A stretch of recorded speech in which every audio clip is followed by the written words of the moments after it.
இட்லி மிளகாய் பொடி கொஞ்சம் வித்தியாசமான சுவையில் எப்படி செய்கிறதுன்னு பார்க்கலாம்.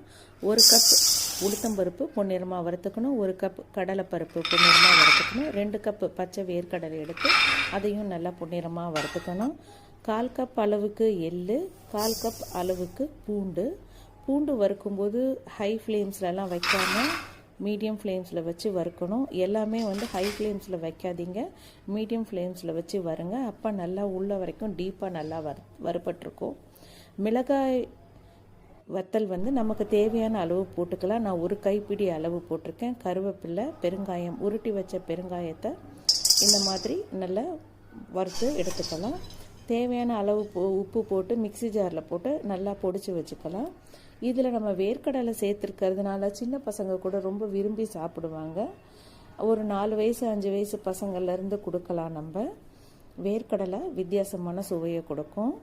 அரைச்சி வச்சதை ஒரு கண்டெய்னரில் போட்டு யூஸ் பண்ணிக்கலாம். 2-3 மாதம் வரைக்கும் கெட்டு போகாது.